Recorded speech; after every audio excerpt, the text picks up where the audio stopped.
welcome to a video that I have been so excited to film. I have been truly thinking about my 2025 reading goals. I think I started ironing this out in like November. Like, I have been thinking about this for so long. I was building my reading journal on Notion. I've just been so excited. And so I've been so excited to talk about this. Maybe like 5 of you are wondering what the heck happened with Vlogmas.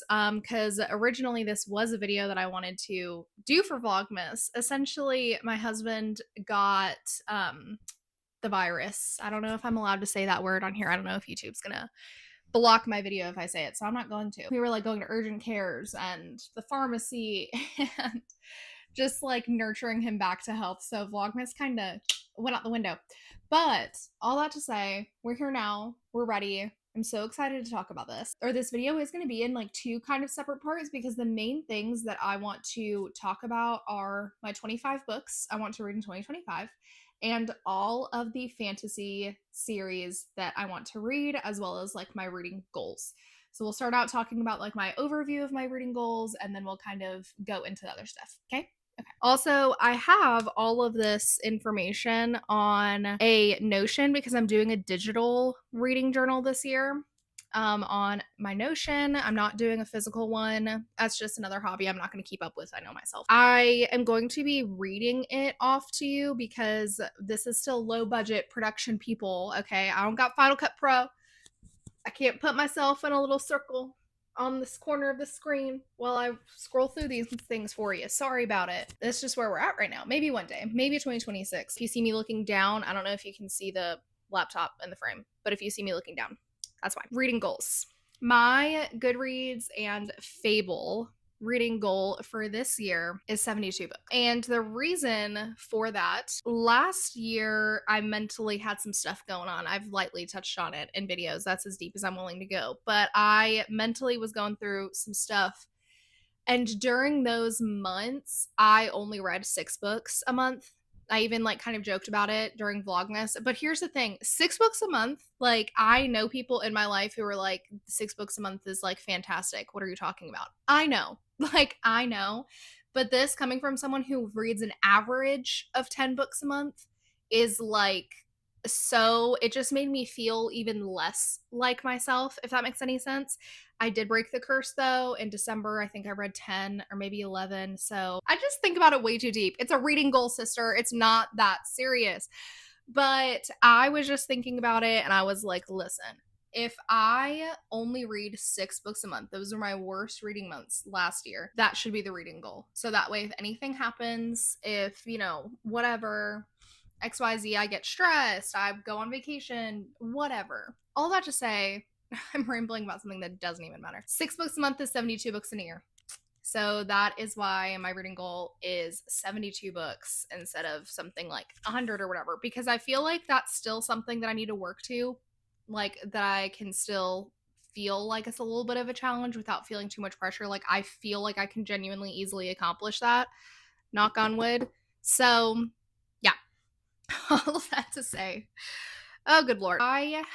This brings me into my series tracker that we're going to do of all of the fantasy series that I want to read in 2025. Now, here's the thing about this list, okay? This is an ambitious list. I lead 2 book clubs at my store, which already is 24 books a year. Already, those 24 books gone. Like, they are gone. Oh God, I can't think about it. It'll stress me out. Like, another reading goal that I initially had was to read 1 memoir a month. And then I was like, how am I going to keep this accountable? And so I turned it into a book club at work to keep myself accountable. I girl bossed a little bit too close to the sun. I have 9 series on this. Technically it's more though, if you like, you'll see what I'm talking about. Technically it's more.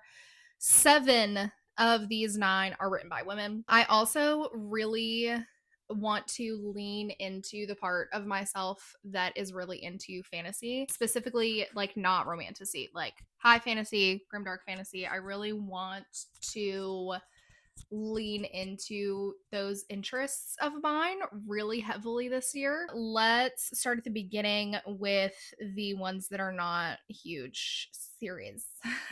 The first one being the Poppy War. I think all of these go without saying. A lot of these are extremely popular. Like, I'm not saying anything you guys don't already know. I'm just finally jumping on the train. Just a side note, I want to do a reading vlog for every single one of these. I'm in the middle of vlogging me reading Mistborn Era 1 right now, so be on the lookout for that. I really enjoy watching reading vlogs when it's about a series. Broken Earth trilogy, the first one being the 5th season. I am really excited for this. I'm gonna do this next after I finish Mistborn. And then the Bone season. I really want to do just because I'm obsessed with Samantha Shannon. I also like that she revised them because I feel like her writing style and the plot is going to be more in line with what I loved about the Priory of the Orange Tree and A Day of Fallen Night. So I'm really excited about it because I feel like she kind of revamped it because that book came out 10 years ago. Like, I think that would be one of the biggest disappointments of the year if I didn't like the Bone season. So we'll see what happens. Next is one of the 2 series written by men. That is the Dandelion Dynasty. Dandelion Dynasty. The Dandelion. What the fuck? The Dandelion Dynasty. I know next to nothing about this series. No idea. All I heard is that it's absolutely amazing. That's all I need to know, honestly. However, I will be getting the UK editions off of Blackwell's because what is this American edition? What is that? Next is the other one that I know next to nothing about. That is the Fallen Gods trilogy. Don't know anything. Covers are beautiful. I have not heard one peep about this on YouTube. Not one peep. So I'm curious. Then we have another series that goes without saying, the Greenbone Saga, starting with Jade City. You know, need I say more? Those are some chunky books. I'm so excited. Okay, next we have the Temrare series, which is another series that I have not heard anything about on YouTube. I don't even remember how I came across this, to be completely honest. I have no recollection. A 9-book series, but they're all like less than 300 pages, I think. And it's just dragons. It's just really cute dragons in our world, which, you know, I don't mean to minimize it. But I do have to say, I have read the first 2 of this series, and if I don't like the third one the same way I liked the first one, I don't know if I'm going to continue it. The second one was just missing a lot of elements that I really loved about the first one. I really missed the tenderness and just the sweetness. Temrare says is the dragon, and he just is so wholesome. And that energy was missing from the second one. And that's what I really enjoyed about the series, because the world building is not complex. I'm not coming for Naomi Novak. The world building is just not complex. And so I'm really staying for Temrare's personality. And I do have to say that I listened to the second one, and I do not like the voice that the audiobook narrator uses for Temrare. It just sounds like, I don't know. I don't like it. So maybe my problem is that I'm listening to them. And next we get into the big kahunas. I kind of touched on this a little bit, but the Realm of the Elderlings. I'm so excited. This is comprised of 4 trilogies and 1 quartet. So that is, I don't know, math like that, 3, 6, 9, 12, 14, 15, 16, 17 books, Jesus.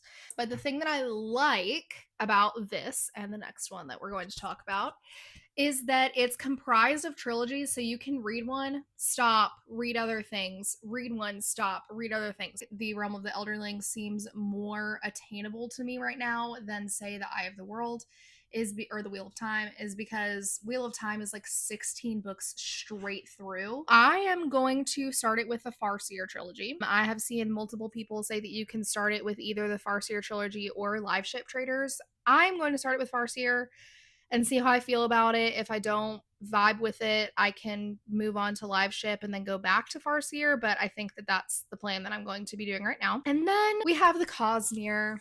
We have a Cosmere. I am undecided about the Cosmere right now, guys. I don't want to touch on it too much because you will see my thoughts in my reading vlog. The Final Empire and the Well of Ascension were like okay for me. sorry. But I am like 100 pages into The Hero of Ages, and everyone says that this book is amazing. This is the reading order that I'm going to go with. I'm going to put that right on the screen. That is how I'm going to be doing it. And I probably will have more questions for you guys, the people who have read it, as I move on, because I've seen some people say you need to read The Sunlit Man before you read Wind and Truth. I don't know. I feel like Brandon Sanderson himself changes his answer every single time someone asks him about his reading order. So I'm just going to stick to this. So I am really excited about that for the same reason. I feel like it'll be good to consume in chunks throughout the year instead of just going through it all the way. But all of that to say, and I do need to mention this with the Cosmere and with the Realm of the Elderlings, I have always been like this. I do not like anything a normal amount. So what could happen, what is very possible, is I could start Realm of the Elderlings next month and read those 17 books straight. I genuinely could do that. Like, when I love something, I get so excited about it. So like that and the Cosmere, I have no idea what the reading, like how fast I'm actually going to go through those, because I just don't like things a normal amount. I feel like I wouldn't be here if I did like things a normal amount, if I was just like, oh, okay. But now we can kind of talk about the 25 books I want to read this year. And just to kind of touch on it, I went about this so different from when I went about my 24 books that I wanted to read in 2024. I, for the life of me, cannot remember what my thought process was when I was making that list. I read all of them except for, I want to say 5, which honestly is pretty good. Everything just made sense to me when I was making this list, because here's what I was thinking about. I was like, okay, should I do new releases? Should I, like, what should I put on this? And I decided that I was going to put 25 books that I have been seeing for years, that I have been seeing for such a long time, whether it's on Instagram or YouTube or in a bookstore, like things that I have known about, but I've always thought to myself, I'll get to it later. I'll read it later, but books that I still really genuinely want to read. And so I am so excited about this list. I feel like I'm not going to go into I'm not going to go in depth about what these books are about, mainly because a lot of them, if you've been on the internet, you know, if you're a bookish person, there's only, I feel like, 2 on here that I have never seen in a bookish space. So let's start with the one I've already read, because I already finished this one. This is If I Had Your Face by Frances Cha. I will keep my review to my wrap up. Spoiler alert, I loved it. I just really, really enjoyed reading this book. It was very thought provoking. It was just so interesting. So I was really happy about that one. Let's go ahead. I do already own 5 of the ones that I want to read. So let's go ahead and talk about those first. This one is called The Swimmers. This is by Julie Otsuka. I learned about this book from Annie B. Jones from the Front Porch. It's a podcast. Loved it. I believe that this is a literary fiction about women with dementia who go to a swimming club, I believe. I'm really interested about that. Then we have Shuggie Bain by Douglas Stewart. I watched the interview that Dua Lipa did with him for, I think it was her first episode of Service 95, her book club. And ever since then, I just haven't been able to get it out of my head. I am really excited about it. Next, we have A Tree Grows in Brooklyn by Betty Smith. This is a coming of age novel set in, obviously, Brooklyn during the summer. Or then we have The Starless Sea by Erin Morgenstern. I am so intrigued by this. I feel like I'm either going to love it or I'm going to hate it. I think that a lot of people's issue with this book that I've seen online is that it's like really lyrical, whimsical writing, and I can really get into that. So that doesn't really scare me. Also, this cover is so pretty. And then we have a book that my mom has been trying to get me to read for the last 5 or 6 years. And that is 11/22/63. This is my mom's copy that both her and my brother have read. So that is why it looks so insane. Normally I steal her Stephen King copies just because she's been reading him for so long. So she has really cool older covers like this copy of it. So normally I try to steal them, but this cover still looks the same. She duct taped this together. Oh my god, maybe I shouldn't even read this copy. Maybe I should just no, actually I kind of want to. It has, memories attached to it, I guess. Oh my god. But I will probably buy my own copy of that after I finish. Okay, so those are the ones that I already own. Now, let's get into the other ones. So I have 3 dystopian-ish books on my list. I wonder why. I have no idea. The first one is I Who Have Never Known Men. I'm actually going to buddy read this with my other manager. I ordered it for us the other day, so it should be here soon. But we are both so entranced by the topic of this book, and so I'm really excited to buddy read that with her. And then we have The Memory Police. Again, so intrigued. And then we have Severance, which is more of a pandemic related dystopian, whereas the other 2, I believe, are like more situational. We have All This Could Be Different, The Great Believers, On Earth We're Briefly Gorgeous, Beast of a Little Land, A Tale for the Time Being, Boy Parts. I read Penance by Liza Clark last year and really enjoyed it. So I'm excited to see Hot Girl American Psycho, which is what that was described to me as. Then we have Girl, Woman, Other. And then we have The Song of the Crocodile, which is one of the books that I have never seen on YouTube, but I am so entranced with it. I think it was 2018 or 2019. It was nominated for the Stella Prize, which is a literary prize in Australia that I kind of stumbled upon. And this was one of the books that was shortlisted. And its synopsis just really grabbed me. The Song of the Crocodile, what I remember from the synopsis of this is it takes place in Australia, obviously. And this land that this family lives on has some kind of supernatural power where ghosts will come to the people who live there, I believe, and try to help their ancestors. Don't even know if that's right. We'll see later when I read it this year. What I do know is that I read that synopsis years ago, and I have thought about that book ever since I read it. Then we have Sing Unburied Sing, and then which will be my last Jesmyn Ward to read, except for her memoir, but that is going to be a part of my book club. And then I will have read everything she's written. I adore her writing. Then we have Lonesome Dove. This is another book that my mom has gotten. Since she read this the first time, I don't know when this book came out. It's been out for a while. Sorry to age you, Mom. It's been out for a while, and she has read it multiple times since the first time that she's read it. She said that it's one of her favorite books ever. So I really trust my mom's reading recommendations. We have very similar style. And then the other one that I haven't ever seen is Longborn. I vividly remember I was probably 16.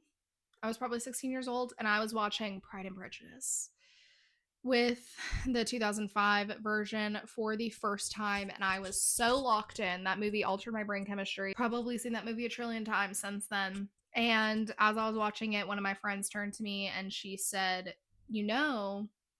someone wrote a book from the maid's perspective, like from the Bennett's maid's perspective. And ever since then, I've been like, I need that in my life. The next one is Spinning Silver. I loved Uprooted. Ever since I finished Uprooted, I have thought to myself, I need to find a book that has this energy. I need to find a book that makes me feel this way. I don't know what it was about Uprooted that worked for me so well. And I don't even know if I reread it, if it would hold up the same way to me. But in my head, oh my God, I loved it. And so therefore I need to read Spinning Silver. Then we have The Secret History. Duh. How have I not read this? I don't know. Then we have The Book of Goose. And then Jonathan Strange and Mr. Norrell. I loved Piranesi. Oh, I loved Piranesi. I need to reread it. That book, oh my God. I am so in love with that book. I know that Jonathan Strange is really different, but I just need more Susanna Clark in my life. Then we have the last one is The Sword of Kaigen. I'm scared. I am honestly scared for how this book is going to make me feel. But if there's one thing about me, I love to cry during a good book. I love it. So if anything, that's making me want to read it more. So those are all the things I wanted to talk to you guys about today. I'm pretty pumped about it. I am very excited, and I just can't wait to see what this year holds. I just have a feeling that 2025 is going to be my best reading year yet, in content and in numbers. I more care about the fact that I like what I'm reading than how many books a year that I'm reading. I just have a feeling this is just going to be a great year all around. I'm so excited. Happy 2025 reading year to you. Leave a comment. Let me know what your reading goal is for this year because Goodreads doesn't let us stalk our friends' reading goals anymore. What is up with that? Like, give me half-star ratings. Don't take away me stalking my friends. Like, I don't understand. So tell me below what your reading goal is and if you have read any of these. Also, let me know any really good fantasy series that you have read that you want me to read. So, yeah. All right. Bye, guys.